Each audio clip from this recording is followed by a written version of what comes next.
बिहार से जुड़ी एक बड़ी जानकारी आपको दें। बिहार की सियासत पर इस वक्त का सबसे बड़ा अपडेट। बिहार में कल दोपहर 3:30 बजे शपथ ग्रहण होगा। कल ही इस्तीफा और कल ही नीतीश कुमार की शपथ, ये बड़ी जानकारी। कल सुबह 10 बजे जेडीयू विधायक दल की बैठक है और मीटिंग के बाद नीतीश कुमार इस्तीफा देंगे और फिर दोपहर को 3:30 बजे शपथ ग्रहण समारोह होगा। तो देखिए बिहार में किस तरीके का खेला।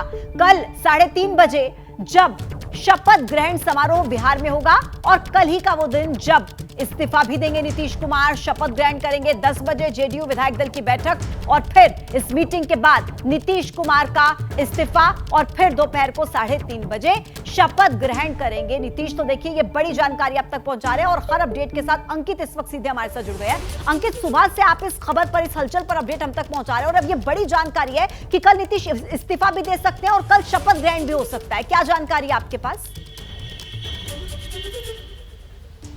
जी बिल्कुल, देखिए यहाँ पर जो नीतीश कुमार की तरफ से जो है इंतजार किया जा रहा था कि आरजेडी की तरफ से क्या कदम उठाया जाता है और जबकि ये क्लियर हो रहा है कि आरजेडी जो है किसी भी सूरत में अपना जो है वो जो उन्होंने समर्थन किया हुआ था नीतीश कुमार को वो वापस नहीं ले रहे हैं। तो अब नीतीश कुमार की तरफ से ये साफ कर दिया गया है कि हाँ वो जो है अपने पद से इस्तीफा देंगे और उसके बाद में बीजेपी के समर्थन से सरकार बनाएंगे। क्योंकि आज दिन भर जो घटनाक्रम चला है उसमें एक के बाद एक बैठकें हुई थी, लेकिन अभी जो शाम को एक बीजेपी की बैठक हुई है। बीजेपी की बैठक में ये कहा गया कि अभी हमको कोई जल्दबाजी नहीं करनी है, वेट एंड वॉच की पॉलिसी हमको अपनानी है, यानी कि देखना है कि जेडीयू के खेमे में क्या हो रहा है और आरजेडी क्या कर रही है। इस सबके बीच में जानकारी निकल के सामने आती है कि 3:30 बजे नीतीश कुमार मुख्यमंत्री पद की एक बार फिर से शपथ लेंगे, लेकिन उससे पहले उनको एक बार अपने पद से इस्तीफा देना होगा। क्योंकि अभी वो जो मुख्यमंत्री हैं वो महागठबंधन की जो सरकार थी उसके मुख्यमंत्री हैं। अब वो एक बार फिर से जो है जब शपथ लेंगे तो वो एनडीए के मुख्यमंत्री के तौर पर लेंगे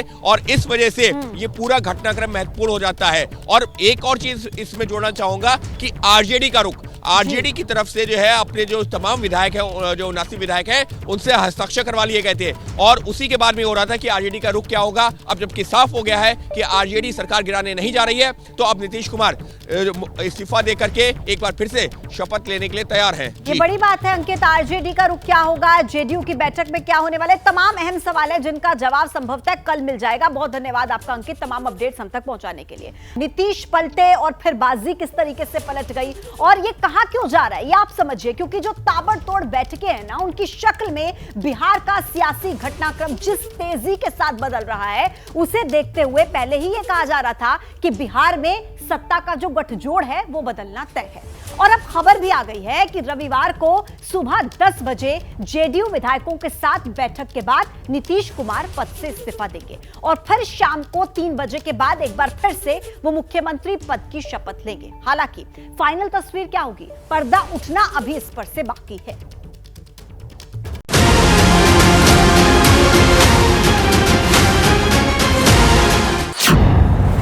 बिहार में बैठक पर बैठक, कहां तक उठापटक, अलग अलग पहलुओं पे चर्चा हुई और एक एक विधायक और विधान पार्षद। आज हम लोग का जो तैयारी समिति है उसका बैठक हो रहा है, विधायकों को कल बुलाया हुआ। महागठबंधन टूटा, आरजेडी पर ठीकरा फूटा। आप नॉन सीरियस पॉलिटिक्स करेंगे और नीतीश कुमार को अपने दबाव में लेने की कोशिश करेंगे तो मुझे लगता है कि हमारे नेता नीतीश कुमार की इन चीजों को पसंद नहीं करते। गठबंधन में दरार, ब्रेकअप के पीछे भ्रष्टाचार। राजद व्यक्तित्व बेचैन है, बेचैनी का कारण साफ है क्योंकि इन लोगों की आदत में शुमार रहा है नौकरी के बदले जमीन लेने का। नीतीश का सत्ता पलट आसन, फिर से बीजेपी के साथ शासन। ओ यह जो ही राम रुचि राखा, काके तर्क बढ़ावे साका। हमारे हाथ में तो तीर है और तीर प्रभु श्री राम के हाथ में है। नीतीश पलटे, बाजी पलट गई। तो नीतीश कुमार का आरजेडी से मोह भंग क्यों हुआ, बीजेपी के साथ नीतीश की डील क्या हुई और हुई भी या फिर नहीं हुई, इन तमाम सवालों को लेकर बिहार की राजनीति का पारा इस वक्त चढ़ा हुआ है। नीतीश कुमार के बदले हुए रुख ने पटना में गहमा गहमी को बढ़ा दिया है। पूरा दिन पटना में बैठकों का दौर चलता रहा और सबसे पहले नीतीश के आवास पर ही जेडीयू के नेताओं ने बैठक की। उसके बाद आरजेडी के विधायक की लंबी बैठक चली। शाम होते होते बीजेपी ने भी विधायक दल की बैठक बुला ली। अब यहां तक कि जो 4 विधायकों वाली जीतन राम मांझी की पार्टी है, उसकी भी बैठक हुई। इन बैठकों से निकले संकेत और तस्वीरें साफ इशारा करती हैं कि बिहार की राजनीति 360 डिग्री तक बदल चुकी है।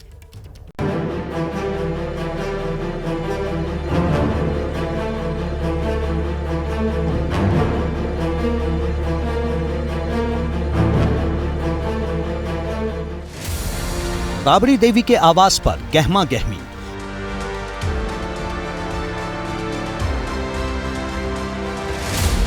तेजस्वी यादव के दफ्तर पर नेताओं का जमावड़ा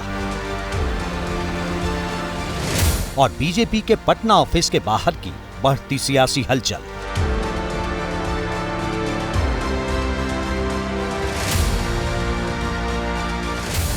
नीतीश कुमार की पलटी मार सियासत बिहार की राजनीति में नए सवालों का तूफान लेकर आई है। बिहार की राजनीति में अगले पल क्या होगा? नीतीश कुमार का अगला कदम क्या होगा? क्या बीजेपी के साथ नीतीश कुमार सरकार बनाएंगे? अगर बनाएंगे तो फॉर्मूला क्या होगा? और इन सब के बीच लालू प्रसाद और उनकी पार्टी आरजेडी की रणनीति क्या होगी? 24 जनवरी से बिहार की सियासत इन्हीं सवालों के इर्द गिर्द घूम रही है। हैरान करने वाली बात यह है कि इनमें से एक भी सवाल का जवाब न आरजेडी दे रही है न जेडीयू। बस संकेतों की भाषा में बदलती सियासत और उसके आसरे उभार लेती संभावनाओं की तस्वीर दिखाई जा रही है। कोई भी निर्णय राष्ट्रीय अध्यक्ष लालू प्रसाद जी को लेना है। नीतीश कुमार जी और सरकार के बारे में कोई चर्चा नहीं हुआ। लालू जी की कृपा पर वो मुख्यमंत्री बनते हैं तो भाई बड़ा भाई आशीर्वाद तो है, मुख्यमंत्री नहीं बनेंगे। नीतीश कुमार की सरकार बनेगी, इसमें दो मत नहीं है। यानी बिहार की राजनीति की असल तस्वीर संकेतों की भाषा की तहों के नीचे मौजूद है, जिसे समझने के लिए बिहार की राजनीति में घट रहे घटनाक्रम और उसे लेकर आ रहे बयानों पर नजर दौड़ानी होगी।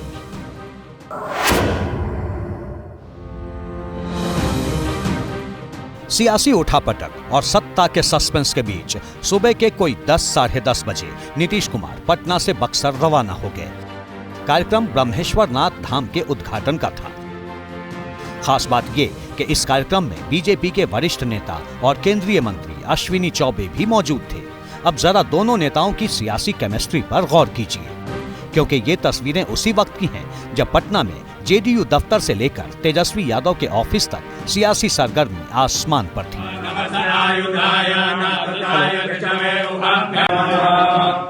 बक्सर में नीतीश कुमार ने अश्विनी चौबे के साथ पूजा अर्चना की।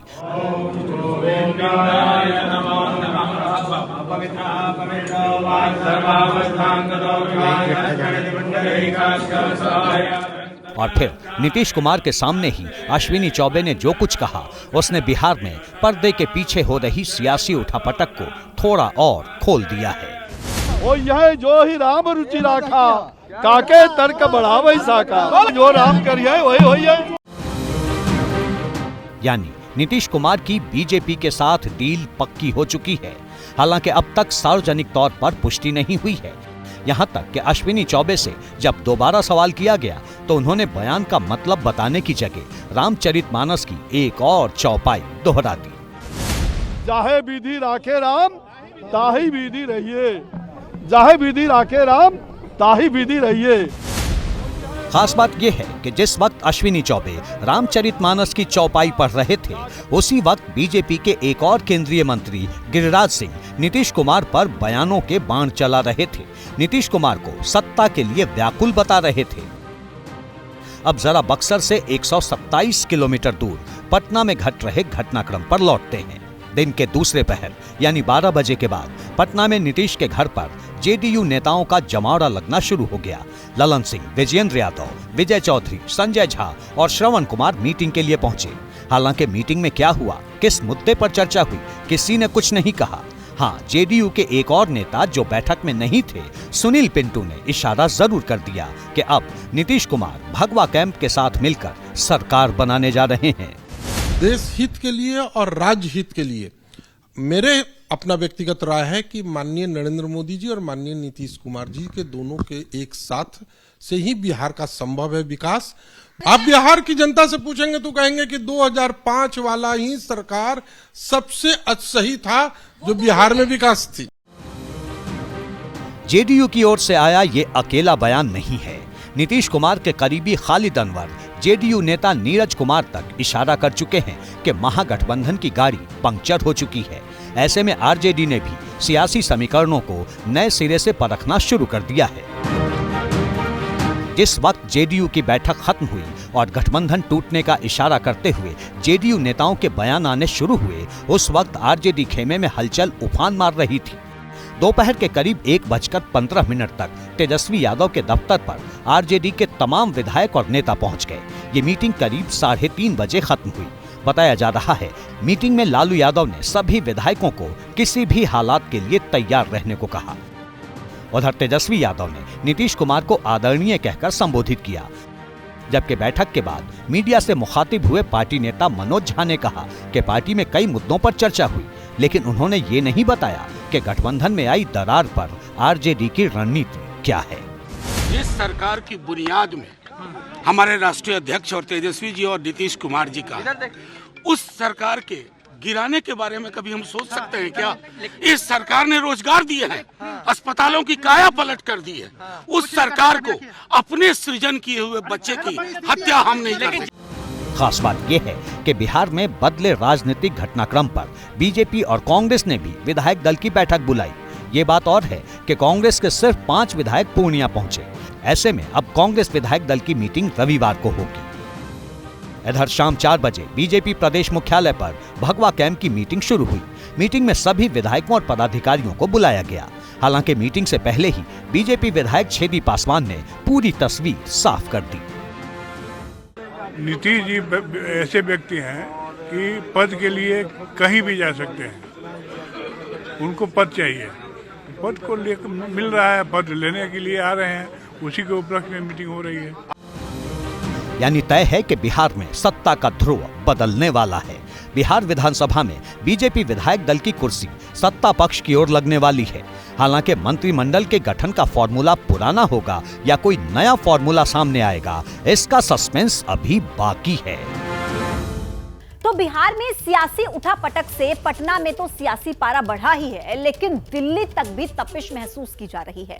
पटना में ताबड़तोड़ बैठकों के बीच दिल्ली में भी सियासी मुलाकातों का सिलसिला शुरू हो चुका है। नीतीश कुमार के एनडीए में शामिल होने की सुगबुगाहट के बीच चिराग पासवान ने अमित शाह और जेपी नड्डा के साथ मुलाकात की। खबर यह भी है कि जेपी नड्डा रविवार को पटना भी जा सकते हैं और अमित शाह का रविवार को होने वाला पश्चिम बंगाल का दौरा भी रद्द हो चुका है। इधर कांग्रेस भी एक्शन में नजर आ रही है। मैं नहीं जानता कि कौन शेर है कौन है। एक ओर सियासी उठापटक चल रही है, सस्पेंस के बादल मंडरा रहे हैं। दूसरी ओर राजनीतिक रणबांकुरों के बयान भाषा की मर्यादा की सीमाएं तोड़ रहे हैं। कल तक नीतीश कुमार की तारीफ करने वाले आरजेडी नेता भी अब ऐसे ऐसे शब्दों का इस्तेमाल कर रहे हैं कि सियासत ही शर्मा जाए। काम नीतीश कुमार ने किया है, उनको इस उम्र में और इस पद पर आकर के शोभा नहीं दे। यानी नीतीश ने पलटी मारी और आरजेडी नेताओं के सुर बदल गए। ये बात और है कि नीतीश कुमार के साथ डिप्टी सीएम की कुर्सी पर बैठने वाले तेजस्वी यादव ने चुप्पी साध रखी है। तेजस्वी यादव बयानबाजी से दूर रहकर सियासत की नई संभावनाओं की तलाश में जुटे हैं, क्योंकि कहा यही जा रहा है कि खेला अभी बाकी है। तेजस्वी यादव ने भी विधायक दल की बैठक में यही संदेश दिया। लेकिन सवाल है, क्या नीतीश के पाला बदलने के बाद भी तेजस्वी यादव के पास सत्ता में बने रहने का कोई विकल्प है? बिहार में कुल 243 विधानसभा सीटें हैं और बहुमत के लिए कम से कम 122 विधायक चाहिए, जबकि आरजेडी के पास कुल 79 विधायक हैं। इसमें अगर कांग्रेस के 19, लेफ्ट के 16 और एक निर्दलीय को मिला लें तो भी आंकड़ा 115 तक ही पहुंचता है। मतलब बहुमत के लिए आरजेडी को 7 और विधायक चाहिए। खबर है कि आरजेडी ने बहुमत तक पहुंचने के लिए जोड़ तोड़ की गणित पर काम भी शुरू कर दिया है। इस कड़ी में सबसे पहला नाम जीतन राम मांझी की हम पार्टी का है। बिहार में जीतन राम मांझी की पार्टी के पास कुल 4 विधायक हैं, जिन्हें अपने पाले में लाने के लिए आरजेडी ने जीतन राम मांझी को सीएम बनाने तक का ऑफर दे दिया है। जीतन राम मांझी को सीएम पद ऑफर करने की खबर को हवा आरजेडी विधायक सर्वजीत सिंह के एक बयान से मिली, जिसमें उन्होंने नीतीश कुमार की जगह दलित चेहरे को सीएम बनाने की वकालत की थी। हम तो नीतीश जी से आग्रह कर रहे हैं कि किसी दलित को मुख्यमंत्री बनाइए, उन्हीं से हम लोग सवाल कर रहे हैं। सत्य है, जो सत्य कहने में क्या दिक्कत है? यही ना सत्य है कि हम लोग नहीं गए थे, खुद आए थे वो। एक ओर जीतन राम मांझी को सीएम पद ऑफर करने की खबर आई, तो दूसरी ओर बीजेपी के प्रदेश अध्यक्ष सम्राट चौधरी की गाड़ी जीतन राम मांझी के बंगले में दाखिल हो गई। चौधरी देखिए, जीतन राम मांझी के घर पर आए थे, मिलकर निकल रहे हैं, कुछ भी बातचीत मीडिया से नहीं कर रहे हैं। उनकी गाड़ी का शीशा बंद है, यहाँ से वो निकल रहे हैं। जीतन राम मांझी से मिलने आए थे। देखिए, बिहार में सियासी उथल पुथल के बीच ये एक अहम मुलाकात मानी जा रही है। सम्राट चौधरी अंदर गए, करीब 15 मिनट तक रहे और तुरंत बाहर आ गए, लेकिन मीडिया से बातचीत नहीं कर रहे हैं। देखिए, चर्चा इस बात की है कि नीतीश जो है बीजेपी के साथ जा सकते हैं। साफ है कि बिहार के सियासी उठापटक ने एक बार फिर जीतन राम मांझी को सत्ता के केंद्र में ला दिया है। इधर सम्राट चौधरी की जीतन राम मांझी से मुलाकात के बाद हम पार्टी ने बयान जारी कर साफ कर दिया है कि वो पाला नहीं बदलने वाले। 2020 में भी जब हम लोग जीत कर आए थे, उस समय भी दबाव बनाया जा रहा था। उस समय अगर थोड़ा सा हम लोग दबाव में आ जाते तो शायद बिहार में दूसरी चीज हो जाती। हम लोग चारों विधायक और एमएलसी या जो नेता हम लोग पार्टी एकदम एकजुट हैं और हर परिस्थिति में हम लोग एनडीए का जो फैसला है, माननीय नरेंद्र मोदी जी का, प्रधानमंत्री जी का, एनडीए का माननीय गृह मंत्री जी का जो फैसला, हम लोग तो भारतीय जनता पार्टी के साथ गठबंधन हुआ है और ये बहुत खुशी हुई है कि माननीय नेता बिहार के जो विकास बिहार में बहुत किए हैं, माननीय नीतीश कुमार जी, वह इधर आ रहे हैं। 24 जनवरी से अब तक बिहार में राजनीति की चाल कुछ ज्यादा ही तेज रही है। बिहार की राजनीति में दखल रखने वाली छोटी छोटी पार्टियां सियासी समीकरणों को नए सिरे से परख रही हैं। ऐसे में कांग्रेस भी पीछे नहीं। बताया जा रहा है कि नीतीश कुमार को मनाने के लिए कांग्रेस ने एड़ी चोटी का जोर लगा दिया है। खुद मल्लिकार्जुन खड़गे ने कई बार नीतीश कुमार से संपर्क करने की कोशिश की, लेकिन बात नहीं बनी। आज की स्थिति में कांग्रेस अध्यक्ष जी मल्लिकार्जुन खड़गे जी प्रयास कर रहे हैं बिहार के मुख्यमंत्री से बात करने का। माना जा रहा है कि बिहार में बने मौजूदा सियासी हालात में कांग्रेस को इंडिया गठबंधन के बिखरने का डर सता रहा है। उधर लोक जनशक्ति पार्टी रामविलास के अध्यक्ष चिराग पासवान को लोकसभा चुनाव में सीटें कम होने का डर सता रहा है। नतीजा, चिराग पासवान बिना देर किए पहले अमित शाह के घर पहुंचे, फिर जेपी नड्डा के आवास पर पहुंच गए। पर हकीकत क्या चल रही है, ये सही जानकारी जानना जरूरी था। अधिकृत जानकारी नहीं आती है तब तक इसके ऊपर बयानबाजी करना, अगर मगर के प्रश्नों के जवाब देने का कोई मतलब नहीं है। इस तमाम घटनाक्रम के बीच अभी भी नीतीश कुमार और तेजस्वी यादव सरकार में बने हुए हैं। न नीतीश कुमार ने इस्तीफा दिया है और न ही तेजस्वी यादव की पार्टी ने समर्थन वापस लिया है।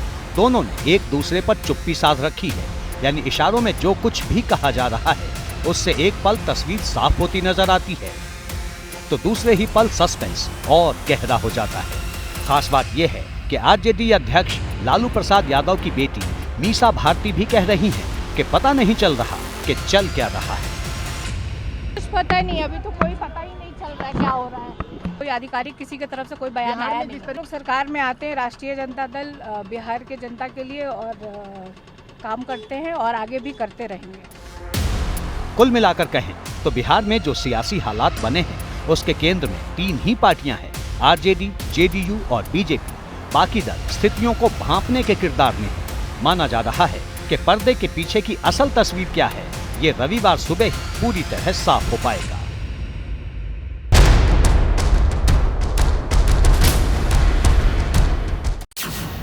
विपक्ष में सेंधमारी, 400 प्लस की पूरी तैयारी।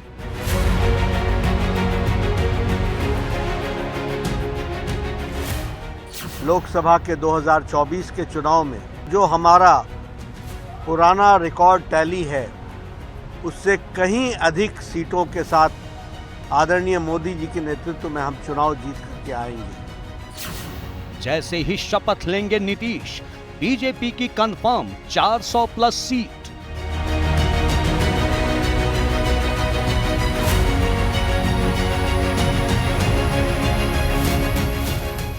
100% नहीं 200% नरेंद्र मोदी जी भारत के प्राइम मिनिस्टर बनेंगे और 400 सीट से ज़्यादा लाभ। 2024 में पुनः देश के प्रधानमंत्री माननीय नरेंद्र मोदी जी फिर बनेंगे। 400 से ज़्यादा सीटें पूरे देश में जीत करके एनडीए माननीय नरेंद्र मोदी जी को प्रधानमंत्री बनाएंगे। राम ने बदल दिया सीन, बीजेपी को क्यों है यकीन।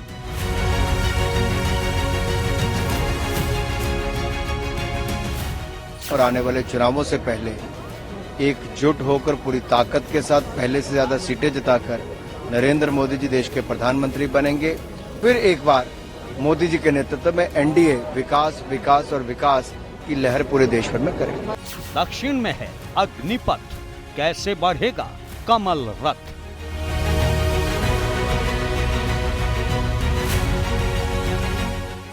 इंडिया की कमजोर कड़ी, नरेंद्र मोदी की विजय बड़ी।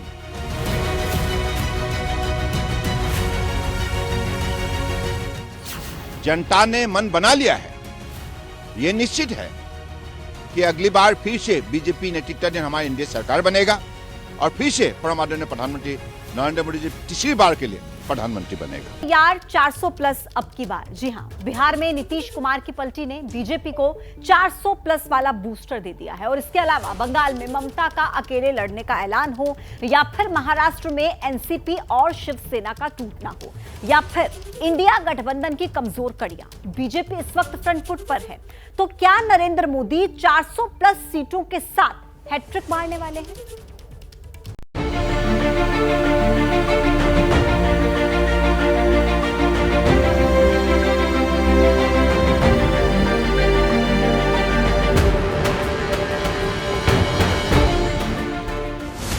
पहले असंभव सा दिखने वाला टारगेट सेट करना, फिर लक्ष्य को पाने के लिए जी तोड़ मेहनत करना, नेता से लेकर कार्यकर्ता तक को जीत का यकीन दिलाना, और अंत में वो हासिल कर लेना जिसकी आलोचक भी कल्पना नहीं कर सकते। बीते 2 दशकों में नरेंद्र मोदी की सियासत का यही परिचय है। इस बार नरेंद्र मोदी के सामने उनके राजनीतिक जीवन का सबसे बड़ा लक्ष्य है, और इस बार भी मोदी ने ही ये लक्ष्य तय किया है। लक्ष्य लोकसभा चुनाव में 400 प्लस सीटों का। देश में 543 लोकसभा सीट है, जिसमें कई जगह बीजेपी ने क्लीन स्वाइप किया तो कई जगह बीजेपी का खाता तक नहीं खुला। ऐसे में 400 सीटें जीतने का टारगेट पहली बार सुनने में असंभव सा लगता है। तो सवाल ये है कि आखिर वो कौन सी रणनीति है, वो कौन सा प्लान है जिसके दम पर बीजेपी ये टारगेट अचीव करेगी। कर्नाटक में जेडीएस और बिहार में नीतीश कुमार, इन दो की एनडीए में वापसी से एक सिग्नल तो मिला है, और वो ये कि बीजेपी खुद मानती है कि अकेले दम पर 400 सीटें हासिल नहीं की जा सकती। इसके लिए कई नेताओं और कई दलों को एनडीए के बैनर तले लाना पड़ेगा। रुझान भी आने शुरू हो चुके हैं। 25 जनवरी को आई इन तस्वीरों को देखिए। कर्नाटक के पूर्व मुख्यमंत्री जगदीश शेट्टार ने सियासत में घर वापसी कर ली। 6 बार बीजेपी के विधायक शेट्टार को लिंगायत समाज का बड़ा नेता माना जाता है। उनका परिवार जनसंघ के दिनों से बीजेपी से जुड़ा रहा। बदले में बीजेपी ने भी उन्हें सीएम की कुर्सी दी। विधानसभा चुनाव से पहले कांग्रेस में गए, सरकार कांग्रेस की बनी, लेकिन शेट्टार फिर बीजेपी में आ गए। In the parliament election, our main motive is to Modi ji leadership, and he has to become prime minister once again. It is everybody's moment. It is everybody's dream. For that purpose, I rejoined the party. ये तो सिर्फ झांकी है। सूत्रों का दावा है कि बीजेपी इस वक्त ऐसे कई बड़े नेताओं के संपर्क में है जो या तो स्टेट लीडरशिप से नाराज होकर पार्टी छोड़ गए या पार्टी छोड़कर बीजेपी में आना चाहते हैं। तो हिंदी बेल्ट में दूर दूर तक बीजेपी को लोकसभा चुनाव में पछाड़ने वाली पार्टी अभी तो किसी सर्वे में या फिर जमीन पर नजर नहीं आ रही। अकेले बिहार ही वो हिंदी भाषी राज्य है जहां पर कभी भी बीजेपी का मुख्यमंत्री नहीं बना। लेकिन बीजेपी का फोकस मुख्यमंत्री पर नहीं बल्कि पीएम पर है। लड़ाई पटना की नहीं बल्कि दिल्ली की है। आगे बढ़े उससे पहले आपको बिग वॉल ग्राफिक्स की मदद से समझाते हैं कि आखिर मोदी का मिशन 400 प्लस आसान करने वाले स्टेट कौन कौन से, यानी कि देश के वो राज्य कौन से हैं जहां पर बीजेपी क्लीन स्वीप का टारगेट लेकर उतरने वाली है। आइए बिग वॉल पे नजर डालिए तो देखिए कुल 211 में से 62 सीटें, उत्तर प्रदेश की अगर बात करें तो 80 में से देखिए 62 सीटें जो है वो 2019 में बीजेपी ने जीती थी। तो कुल मिलाकर जो सीटों का ये जो आंकड़ा है ये बढ़ेगा आगे, जैसे जैसे वॉल खुलेगी आंकड़ा बढ़ेगा। 26 में से 26 सीटें गुजरात में 2019 में बीजेपी के खाते में गई थी। अब आगे बढ़े, आपको दिखाए इस बिग वॉल के जरिए और कौन से राज्य हैं। राजस्थान में देख लीजिए 25 में से 24 सीटें बीजेपी के खाते में गई थी। ये 2019 का डेटा आप इस वक्त अपने टीवी स्क्रीन पर देख रहे हैं, जहां पर 10 वो स्टेट हैं जिनमें किस तरीके से बीजेपी हैवी वेट रही है वो आपको दिखा रहे हैं। मध्य प्रदेश जहां 29 में से 28 ऐसे जो सीटें हैं वो बीजेपी के खाते में गई थी। इसके अलावा देखिए और भी कई ऐसे 10 राज्य कुल ऐसे हैं। हरियाणा की बात करते हैं, हरियाणा में देखिए 10 में से 10 सीटें जो थी वो बीजेपी के पास गई थी 2019 में। तो जैसे जैसे स्टेट्स खुल रही हैं वैसे वैसे ये जो आंकड़ा है यहां पर प्लस हो रहा है। जो ये टोटल का आंकड़ा है आप देख लीजिए।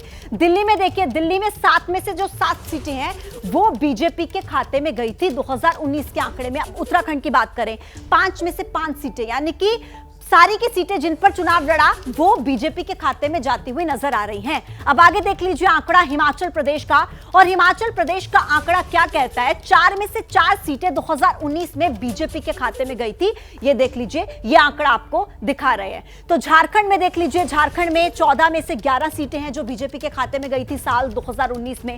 छत्तीसगढ़ में 11 में से 9 सीटें बीजेपी के पास आई थी। तो इस तरीके से 10 स्टेट्स का जो आंकड़ा है वो ये बताता है कि किस तरीके से 2019 में ये जो हिंदी भाषी राज्य है ना, यहां पर बीजेपी का परफॉर्मेंस कैसा रहा था। कुल आपको एक बार फिर से बता दें 211 में से 186 सीटें 2019 में बीजेपी के खाते में गई थी। अब आगे बढ़ते हैं, मैं आपको बताऊंगी उन राज्यों के बारे में जहां पर बीजेपी बहुत बड़ी तैयारी के साथ रेडी है, जहां पर 2019 की तुलना में माहौल बहुत ज्यादा बदल चुका है। याद रखिए कि महाराष्ट्र, बिहार और बंगाल को इत्मीनान से समझना इसलिए जरूरी है क्योंकि इन 3 राज्यों में ही 130 सीटें हैं। देख लीजिए बिहार में जहां 40 में से 17 सीटें बीजेपी के पास, लेकिन अब जेडीयू एक बार फिर से एनडीए में है। आगे देखिए महाराष्ट्र में 48 में से 23 सीटें बीजेपी के पास, शिवसेना और एनसीपी में फिलहाल यहां पर फूट है। तो इस तरीके से राज्य दर राज्य आप स्थिति देख लीजिए। पंजाब में जहां 13 में से 2 सीटें, लेकिन यहां पर आम आदमी पार्टी और कांग्रेस अलग लड़ाई लड़ेंगे। तो इस तरीके से ये जो आंकड़ा है ये बताता है कि किस तरीके की सिचुएशन अब तक रही है। पश्चिम बंगाल में जहां 42 में से 18 सीटें बीजेपी के पास, टीएमसी अकेले यहां पर लड़ेगी। एक बार फिर से देख लीजिए आंकड़ा। बिहार का आंकड़ा 40 में से 17 बीजेपी के पास, जेडीयू फिर से एनडीए में। महाराष्ट्र में 48 में से 23 सीटें, जहां शिवसेना एनसीपी में फूट। आपको यह भी ध्यान रहे कि यहां पर इतनी ही सीटों पर चुनाव लड़ा था बीजेपी ने। पंजाब में जहां 13 में से 2 सीटें हैं, वहीं आम आदमी पार्टी और कांग्रेस अलग यहां पर चुनाव लड़ेंगे। पश्चिम बंगाल में 42 में से 18 सीटें बीजेपी के पास, लेकिन टीएमसी यहां पर अकेले चुनाव लड़ेगी। तो देखिए आपने ये देखा कि कैसे देश की करीब 340 सीटों पर बीजेपी की जो तैयारी है ना वो सुपर सॉलिड है। एक समय नॉर्थ ईस्ट में बीजेपी का खाता नहीं खुलता था, लेकिन अब बीजेपी वहां पर भी इंडिया गठबंधन पर भारी है। एक रीजन ऐसा भी है जहां पर जीतना मोदी के लिए सबसे बड़ा चैलेंज है। वो ऐसा किला है जहां पर सेंधमारी किए बगैर बीजेपी का मिशन 400 प्लस पूरा हो ही नहीं सकता। देखिए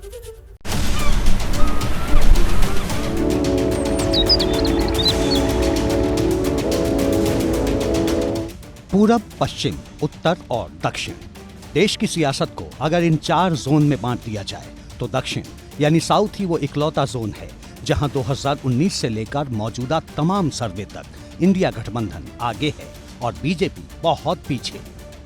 दक्षिण भारत में लोकसभा की कुल 132 सीटें हैं।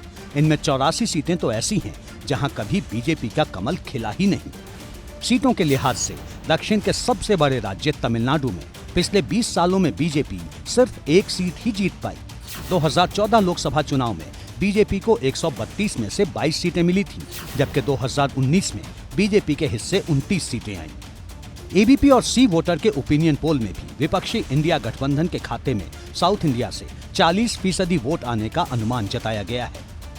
ये फैक्ट और ये सर्वे नरेंद्र मोदी को सबकी खबर है। नरेंद्र मोदी ने तो बहुत पहले ही मिशन साउथ शुरू कर दिया है। इस साल जनवरी में ही नरेंद्र मोदी ने दक्षिण की धरती से विकास और आध्यात्म का मैसेज कई बार दिया। 2 और 3 जनवरी को मोदी तमिलनाडु, लक्षद्वीप और केरल में थे। तमिलनाडु को 20,000 करोड़ रुपए तो लक्षद्वीप को 1,150 करोड़ रुपए के विकास प्रोजेक्ट की विराट सौगात दी। 16 और 17 जनवरी को पीएम आंध्र प्रदेश और केरल दौरे पर थे। उन्होंने कोच्चि में 4,000 करोड़ रुपए से ज्यादा की परियोजनाओं का उद्घाटन किया। 19 से 21 जनवरी के बीच मोदी ने महाराष्ट्र के अलावा कर्नाटक और तमिलनाडु का दौरा किया। कर्नाटक में 10,800 करोड़ रुपए की परियोजनाओं का शिलान्यास और उद्घाटन किया। रही बात 2024 के लोकसभा चुनाव में दक्षिण का किला भेदने की, तो मोदी को पता है कि टास्क कठिन है और इस चुनौती को भी मोदी सहर्ष स्वीकार करते हैं। मोदी ने उस जगह से दक्षिण विजय का बिगुल फूंका जहां बीजेपी सबसे ज्यादा कमजोर है। हमारा पहला संकल्प चाहिए, हमारा बूथ हम जीतेंगे। हम हमारे बूथ में पराजित नहीं होंगे।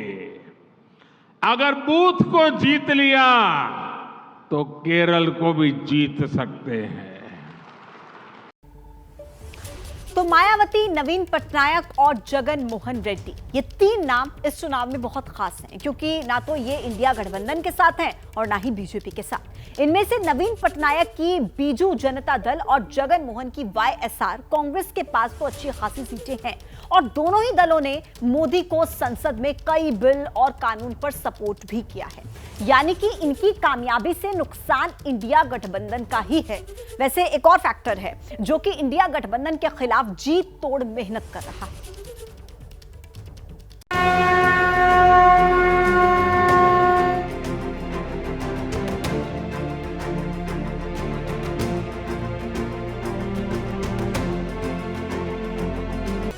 अक्षत अभियान जो है वो ये मान करके ऐसे इसके पीछे भावना थी 25 करोड़ हिंदू घरों तक पहुंचा जाए, ताकि उस दिन जो है वो पूरे देश में वो उत्सव की तरह मनाया जाए।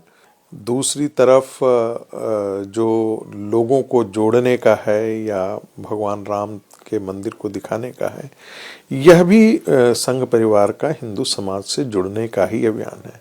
हाँ, संघ के कार्यों से चूंकि भारतीय जनता पार्टी का वैचारिक अधिष्ठान संघ के वैचारिक अधिष्ठान से मिलता है और भारतीय जनता पार्टी संघ के वैचारिक अधिष्ठान का समर्थन करता है, इसलिए भारतीय जनता पार्टी को इसका फायदा पहुंचता है। मतलब ये कि नरेंद्र मोदी की हैट्रिक के लिए संघ की लीडरशिप में कई संगठन एक्टिव हो चुके हैं। विपक्ष की सबसे बड़ी पार्टी को न्याय यात्रा से उम्मीद है और बीजेपी को संघ की साइलेंट यात्रा से। कहने का मतलब ये है कि अगर बीजेपी ने 400 प्लस का नारा दिया है तो ये चुनौती सिर्फ बीजेपी की नहीं है, संघ के लिए भी ये अग्नि परीक्षा है। भारतीय जनता पार्टी उस हिंदू समाज के वैचारिक अधिष्ठान को अन्य पार्टियों की तरह तिरस्कार न करके उसके साथ जुड़ती है और उसको मदद पहुंचाती है।